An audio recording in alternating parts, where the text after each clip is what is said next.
Bonjour, bonjour tout le monde. Alors, donc voici ma deuxième vidéo de tricot.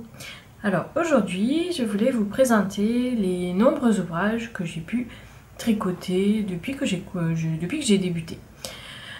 Je précise que certains ouvrages, je les ai pris soit dans des livres de tricot, soit je les ai pris sur internet. Et donc, je mettrai les liens soit vers les vidéos YouTube où il y a les patrons, soit vers les sites où je les ai trouvés. Voilà, comme ça, je ne peux pas dire que c'est moi qui l'ai créé, puisque ce n'est pas le cas. Donc, je vais commencer par le tout premier ouvrage. C'est une paire de mitaines que voici. Voilà. C'est de la laine numéro 6 de chez Fonty. Je ne sais plus. Donc voilà la paire de mitaines. Je la mets.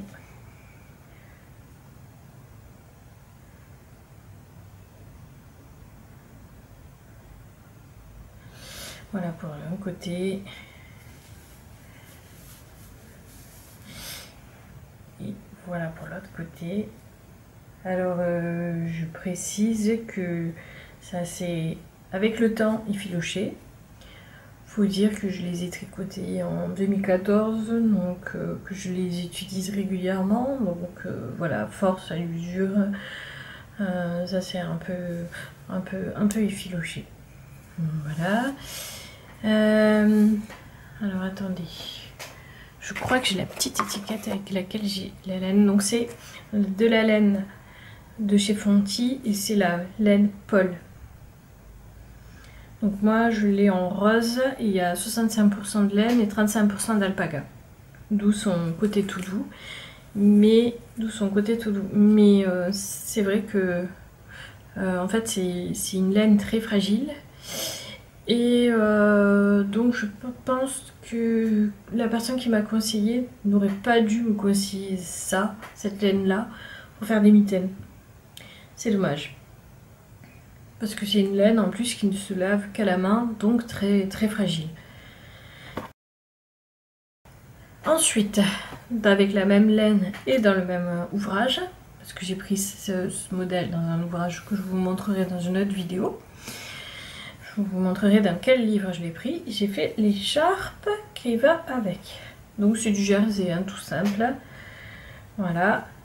Pareil, c'est de la laine numéro 6. C'est du 7-8. Et je l'ai tricoté avec des aiguilles en bambou numéro 6, des aiguilles droites. Donc elle roulotte un jour ou l'autre. Il va falloir quand même que je me décide à la mettre, à la laver pour qu'elle arrête de roulotter. La laver et l'étendre de façon à ce qu'elle arrête de roulotter. Bon, en tout cas, elle est toute douce et là aussi c'est pareil, elle a tendance à boulocher, mais voilà, donc je l'adore. Ensuite le deuxième ouvrage, donc ça c'était les deux premiers ouvrages que j'ai fait quand j'ai commencé au tricot. Ensuite le deuxième ouvrage c'est une couverture. Alors là par contre, je vous préviens, il n'y a pas de patron.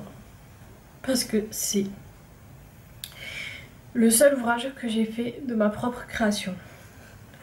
Donc, je vous montre l'endroit avant de vous montrer l'envers. Donc c'est une couverture que j'ai fait pour mon fils il y a... Combien de temps maintenant? Il y a 2 ans. Ouais, c'est ça, il y a 2 ans. Je l'avais commencé, je crois, en septembre 2017. Et il me semble que je l'avais fini en janvier ou février 2018. Parce que c'est un enchaînement de carrés avec différents points. Ouais, il y a des défauts aussi, hein. Mais ça m'a permis d'apprendre différents points. Et je pense que je vais l'étaler pour pouvoir vous montrer les différents points parce qu'elle est quand même assez grande. Donc là je la montre assez rapidement, à peu près dans son ensemble. Et je l'étalerai pour pouvoir vous montrer en détail les différents points que j'ai utilisés. Et je vous mettrai les références du livre dans lesquelles je l'ai pris. J'ai pris les différents points.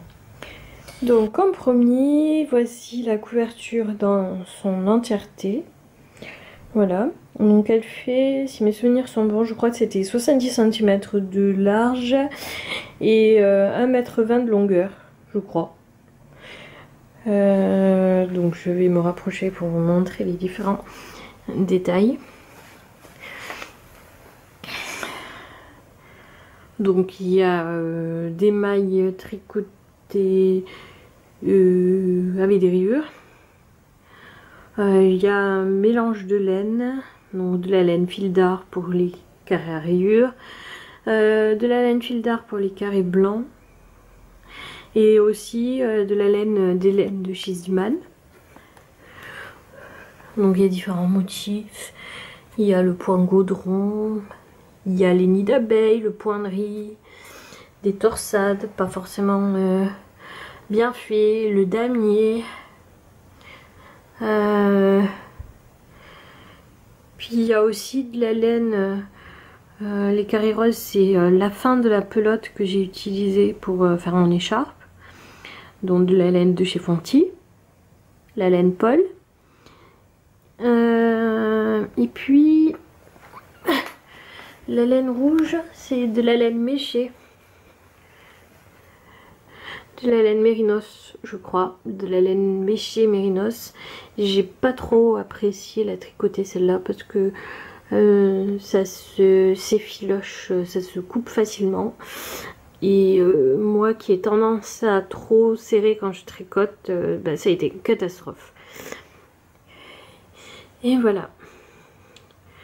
Donc je termine sur ça. Quant à la bordure que j'ai rajoutée à la fin pour agrémenter, pour apporter un peu de solidité, ben en fait c'est des restants de laine de cette couverture, et donc j'ai fait une bordure un peu à l'arrache quoi. Ouais, on voit aussi les jouets de mon fils, hein.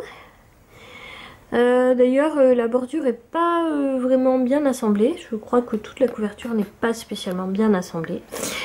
Je vais vous montrer ce que ça donne. Ce que ça donne sur l'envers.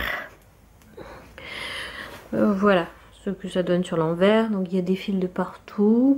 J'ai fait ça un peu à l'arrache parce que c'était le premier ouvrage que je faisais après avoir arrêté le tricot pendant plusieurs années. Donc du coup voilà, c'est pas spécialement joli. J'ai pas su rentrer les fils et avec le temps j'ai laissé tel que. Voilà, bah, j'espère que ça vous a donné des idées. En tout cas, je précise que tous les carrés avec les points texturés, je les ai pris dans un seul bouquin dont je vous parlerai dans la prochaine vidéo. Après, j'ai fait un petit bonnet que je ne porte quasiment jamais. Multicolore en fait, pour ça.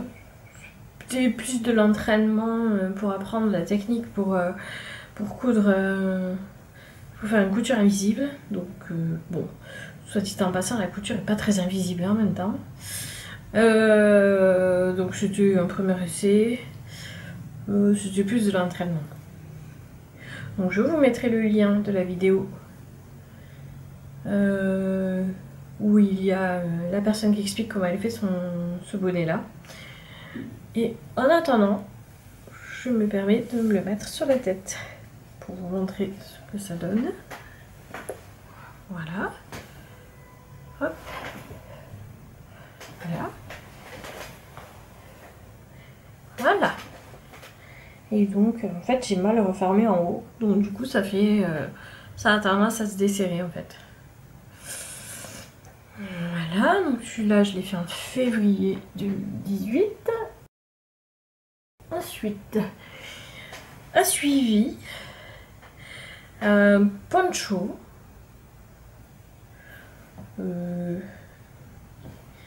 A suivi un poncho qui était destiné à mon fils. Voilà, en fait. Alors la laine, c'est de la laine de chez Katia, la Baby Paint, si mes souvenirs sont bons. Je tricote en 3,5-4, je crois. C'est ça, oui. Et donc en fait c'était pareil, plus un entraînement pour acquérir des techniques que un truc que mon fils a porté. D'ailleurs mon fils n'a jamais porté. Et puis j'ai mis des pressions, donc j'ai mal assemblé les pressions, je crois. Je suis nulle pour la couture à la main. Donc voilà, une fois détaché, ça donne ça, comme ça. Hop, l'endroit là, l'envers. Bon, c'est du jersey, tout bête, tout simple. Voilà. Qu'est-ce que je voulais dire de plus? Que je crois que je dois avoir encore les explications qui traînent quelque part. Je regarderai. Après, il me semble que les explications sont accessibles aussi sur le site de Katia. Si c'est encore d'actualité, il est encore téléchargeable. Peut-être, je ne garantis pas. Je regarderai pour voir si je trouve le lien. Et s'il y en a qui le veulent, eh bien dites-le moi et je ferai le nécessaire pour scanner et vous envoyer le modèle. Donc voilà. Ensuite, je suis passée à des choses un peu plus sérieuses après ça. Donc, voici le tout premier châle que je me suis tricoté avec une laine Ziman. Je ne sais plus ce que c'est comme laine, je regarderai, je ne sais plus. C'est une laine qui faisait un dégradé de bleu et franchement j'ai adoré. Donc je crois que j'ai mis, oui j'ai pris 2 pelotes de cette laine là parce qu'avec une seule c'était pas suffisant. Bon, désolé, le bout est un peu taché. Donc ça c'est l'endroit. Et voici l'envers. Voilà, donc c'est un enchaînement de point jersey, jeté et jeté de mailles ensemble et autres techniques dans le genre. Donc en fait celui-là j'ai utilisé une aiguille circulaire en taille 6 et demi, 6 ou 6 et demi, je ne sais plus. Et ça m'a pris 2 mois pour en arriver au bout. Parce que je l'ai fait et défait de nombreuses fois. Voilà, donc en général j'ai une tendance à faire des erreurs. Et donc à faire et défaire régulièrement. C'est comme ça qu'on apprend. Et je l'adore, il est tout doux, tout chaud. Je mettrai une photo pour vous montrer la longueur réelle de ce châle. Je dois en avoir une qui traîne. Voici la photo. Voilà. Et maintenant, je vais vous présenter un gilet que j'ai fait pour mon fils. Que voici. Alors, je suis désolée, mais il est encore en chantier parce qu'il y a une fermeture éclair qui devait être installée dessus. C'est ma mère qui devait s'y coller pour me la coudre. Elle sait faire ce genre de truc et moi la couture c'est vraiment pas ma tasse de thé. Enfin la couture à la main en tout cas. Avec une machine à coudre, j'aurais pas osé utiliser machine à coudre. Donc je vous le montre. Voilà. Donc c'est un truc tout simple hein, avec du point jersey, du point mousse pour les manches, un raglan. Et aussi un raglan au niveau des emmanchures. Ouais, il y a des petites erreurs. Je crois qu'il y a des petites erreurs, mais bon.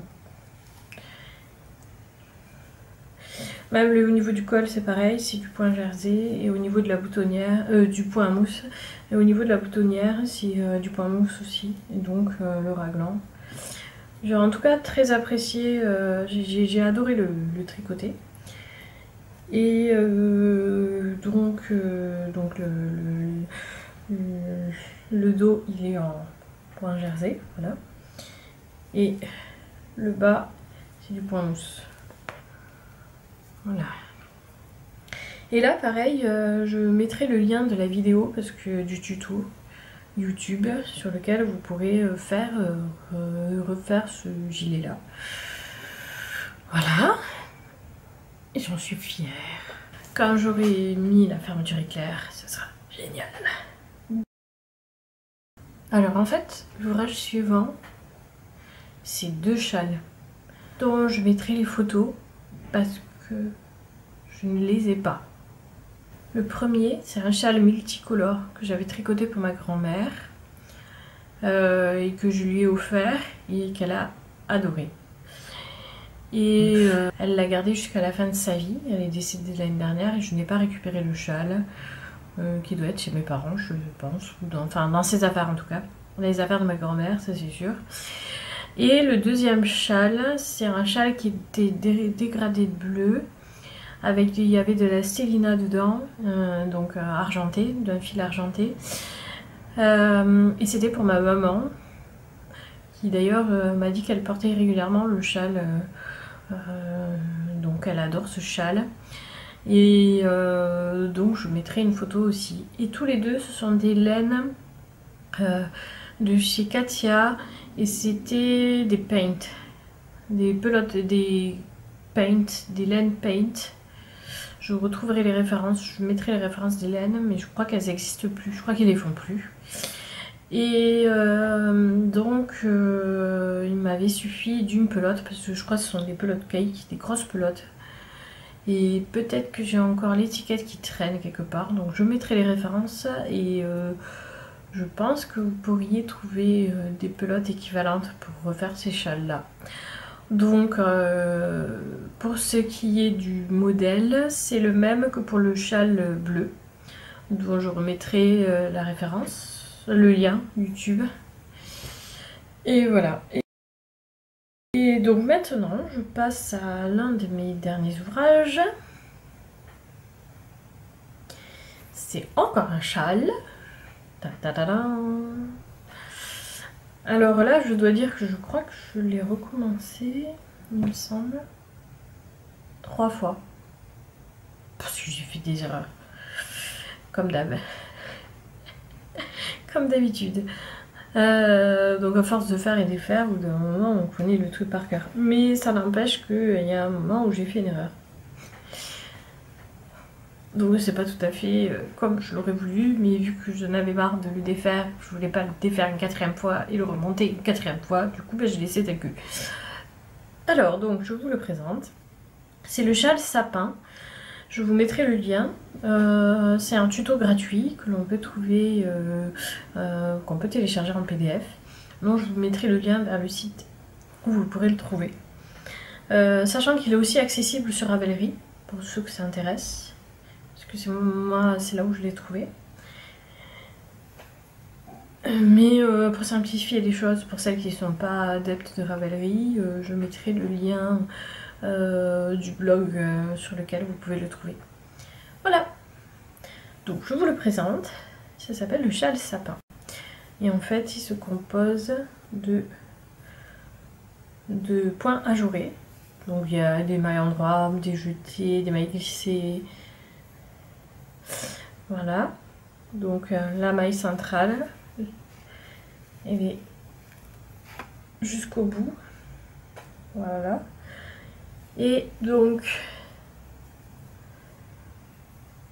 sur les côtés, ça fait comme ça. Là, j'espère que je ne vais pas aller trop vite, jusqu'à la pointe. Voilà. Et ce côté, voilà. Hop. Et donc la particularité de ce châle, c'est qu'en fait, il se commence pas par la pointe, mais il se commence par la bordure, ici à ce niveau-là. Il commence par la bordure au lieu de commencer par la pointe. Alors que les autres, les 3 châles précédents, je les avais commencé par la pointe. Là, j'ai commencé par la bordure, ici. Et je suis descendue et agrandie au fur et à mesure. Voilà. Et ma petite erreur, c'est que j'ai oublié ou emmêlé. Alors il y a un endroit où là c'est endroit. Bon, tout le début,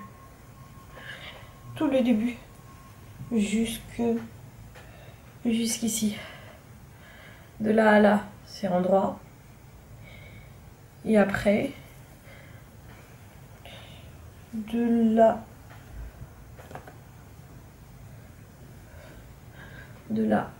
à là, c'est envers.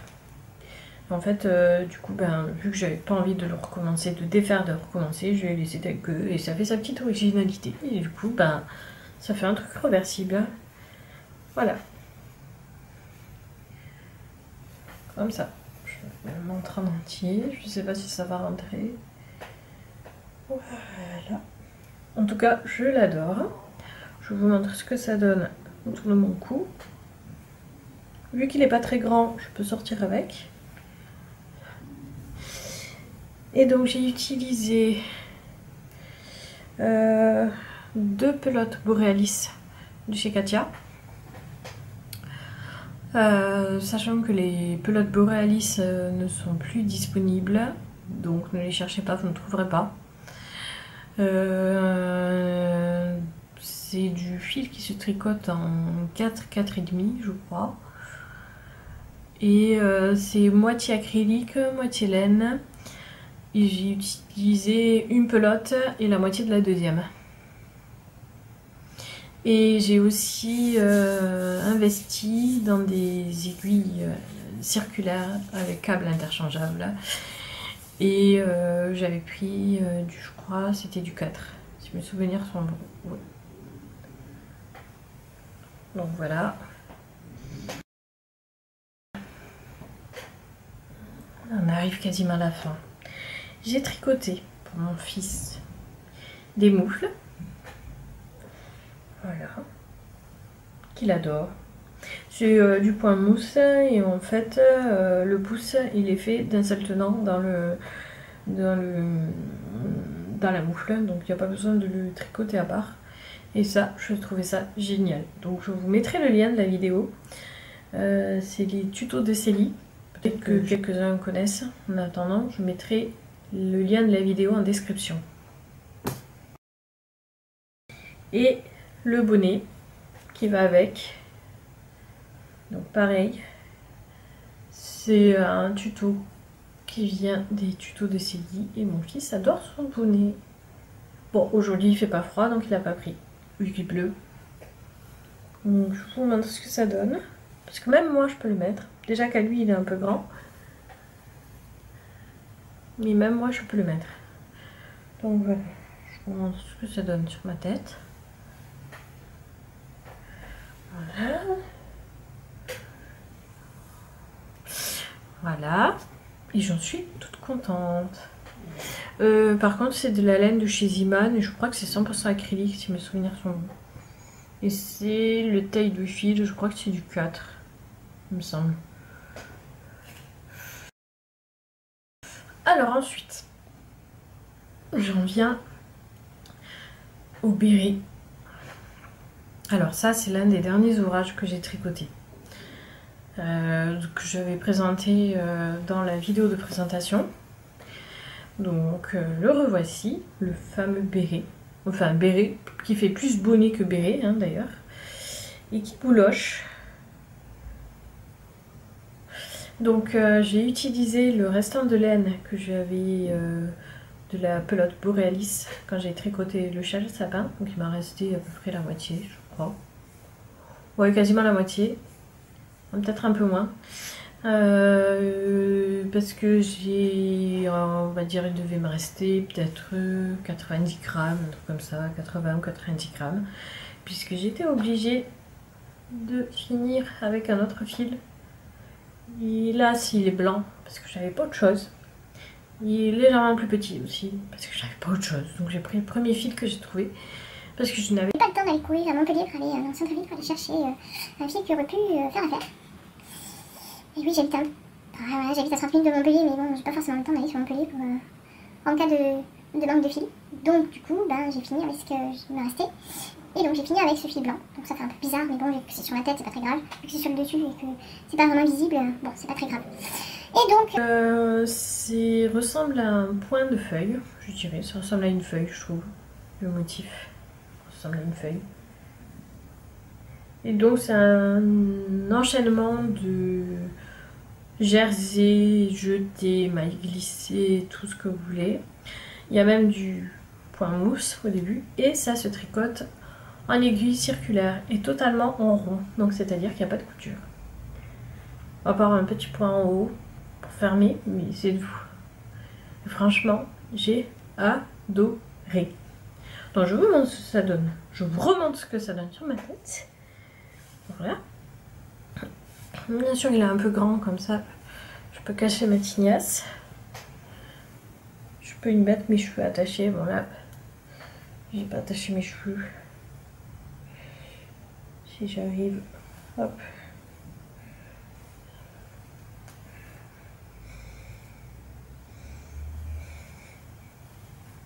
Voilà. Et voilà. Et voilà ce que ça donne quand je cache ma tignasse dedans. Donc je trouve ça super chouette. Donc je vous montre, voilà. Hop. Voilà, j'ai caché ma tignasse. Voilà, donc j'ai mis, bon c'était pendant les fêtes, donc j'ai mis 2 semaines pour en arriver au bout. Et je l'ai fini de le tricoter au début du mois de janvier de cette année. Voilà. Et le tout dernier ouvrage, c'est le même bonnet, mais cette fois en bleu. Et cette fois la laine, c'est de la laine Prime Merino de chez Katia, donc 100% mais laine Merino.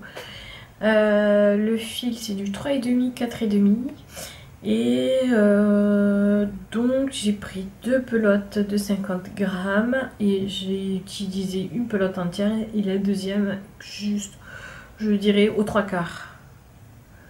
Je dirais qu'il me reste un quart de la pelote. Et donc celui-là je l'ai tricoté, j'ai pris la taille la plus grande, donc c'est toujours pareil avec aiguille circulaire 4 et 3,5 et 4 et un câble de 40 cm. Et donc ça donne ça. Et franchement, je suis encore plus fière que le mien parce que avec la taille du bon fil, avec le fil pardon, de la bonne taille, ça donne un truc magnifique. Et donc bah ça c'est pour mon chéri. Et ben il adore. Et il espère le porter rapidement. Donc en attendant, vu que c'est pas lui qui le porte, c'est moi. Vu que c'est pas lui qui fait la vidéo, c'est moi. Donc j'ai décidé de vous montrer ce que ça donne. De remontrer ce que ça donne sur ma tête. Voilà. Et voilà. Donc j'espère que la vidéo est pas trop nulle. Que le son est assez fort. Et je pense vous avoir présenté à peu près tous les ouvrages. Donc prochainement je vais me remettre à tricoter. Cette fois ce sera un gilet pour moi. Dès que j'ai commencé à le monter, ben, dès que j'aurai fait, je sais pas, peut-être une 50aine de centimètres voire plus, ben je commencerai à vous le montrer. Donc, j'ai été très contente de vous présenter tous mes ouvrages et je vous dis à la prochaine. Bye!